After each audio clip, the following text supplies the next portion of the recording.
You're tuning into Black and White Sports on YouTube. The no-holds-barred truth on sports. The main event starts now. I'm back. Rodrance for Black and White Sports. We're going to talk about Dennis Rodman. As we know, Dennis is a basketball legend. Now, I'm going to tell you, I'm actually a Dennis Rodman fan, okay? Mainly because of the way Dennis played. Dennis was absolutely hardcore. And I'm going to tell you, I've got a different take on some of the craziness that Dennis Rodman has done out there. We've got to remember that when it comes to Dennis Rodman, he was essentially the same player that he was with the Bulls as he was with the Pistons. But what happened? He launched what became one of the greatest marketing transformations we have ever seen in our lives. We knew who Dennis Rodman was. We had watched him play, but he turned himself into a worldwide phenomenon. And frankly, it was brilliant. It was brilliant. How many millions upon millions of extra dollars did Dennis Rodman earn himself by turning himself into a marketing crazy machine out there? I mean, for crying out loud. He was in a Jean-Claude Van Damme movie when Jean-Claude Van Damme movies were still going to the theater. A basketball player, a power forward, a very damn good role player on a NBA team was earning movie opportunities, for crying out loud, hanging out with Madonna. And there was paparazzi tracking Dennis Rodman all over the place. It was a great move by Dennis Rodman to transform himself. He made a lot of extra money. That's a capitalist, if you ask me.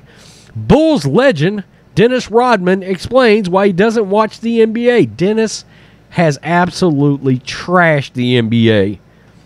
And he trashed it for one of the reasons I have been talking about for a long time. The NBA was on a decline even before they got into the business of social justice. And it was because of the style of play the NBA had embraced.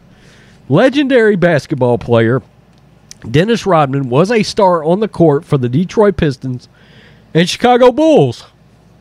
During his playing days in the 90s, however, the five-time NBA champion isn't much of a fan of the league that helped him gain his fame. During Rodman's era, the NBA was known for toughness. That's right. During a recent interview on the Full Send podcast, Rodman says the league is hard to watch because of how much it's changed. Bravo. I could not agree more. Quote, I don't know. It's just a very hard watch because once you've played the game the way we played it, intensity, just competitiveness, Rodman said via Clutch Sports, but now it's more like, you know, I don't want to watch players coming down and shooting 50-footers. Absolutely. You know, that's not basketball. Golden State Warriors guard Steph Curry and other three-point shooters have transformed the league that was built on physicality in the paint into a new era where teams now live and die by three-pointers. I absolutely hate it, and so does Dennis Rodman. Rodman, who was a key figure in Michael Jordan's documentary, The Last Dance, added that the NBA is, quote, difficult to watch, but a lot of kids love it. It's because they don't know any better. They don't know the NBA that we know and that we came up with.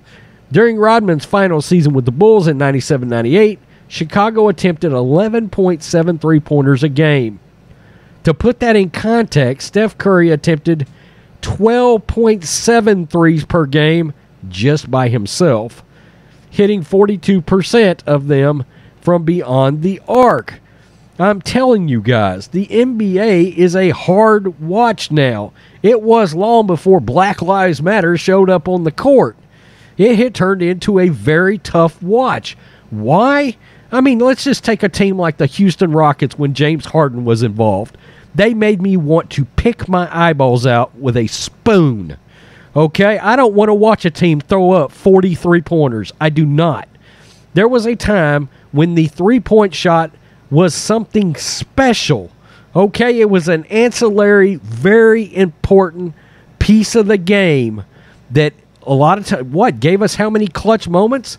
I mean, Reggie Miller from the corner shooting a three to tie a game, win the game. You guys know what I'm talking about. The three-pointer has lost all of its attractiveness. The other thing is the complete devaluing of the center and all the game close to the basket, inside the basket. All the physicality is gone out of the NBA. It is. When we came up in the 80s and the 90s and the early 2000s, you could see an NHL brawl break out during an NBA game. Why? Because it was nothing but knees and elbows in the paint. Rodman, Lambeer, Charles Barkley, Karl Malone.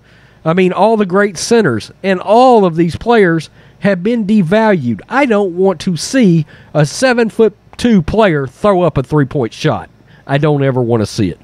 And I love the fact that Dennis Rodman went out there and just said, look, Adam Silver, your game is crap now, okay? I can't stand to watch it because this is not what NBA basketball was supposed to be, and this is what it has evolved into. And it's even worse. This is the game that kids are learning now, and they're not learning to play the game on the inside anymore. They're dribbling down the court, playing iso ball and throwing up a three. It's awful. It's an awful watch now, in my opinion. And it's so good to see somebody like Dennis Rodman come out and slam the NBA for the fact that it's not got any physicality and the game is crap. Okay? So that's good. That's good. And again, I actually don't hate on Dennis Rodman like a lot of people. I think he purposely launched one of the greatest marketing ploys of all time. I mean, dyeing his hair, putting in the nose rings, all the earrings, and next thing you know, Rodman became a global icon. People don't realize Entertainment Tonight was following Dennis Rodman around every day, like he was this otherworldly superstar, when if you just remember, he was just a really damn good player with the Pistons. Well, he was the same really good damn player with the Bulls, but he was a global icon all of a sudden. It was brilliant. I truly believe it. I never did hate on him for that. A lot of people couldn't stand him over it. I was like, this guy knows exactly what he's doing. I bet behind closed doors he's the same guy he ever was. Before he goes out, he threw on a wedding dress and made millions and millions of more dollars. I've got no issues with that. He knew what he was doing. Peace. I'm out. Till next time. Thanks for watching the show. Be sure to like, comment, and subscribe. Be sure to tune in next time on Black and White Sports.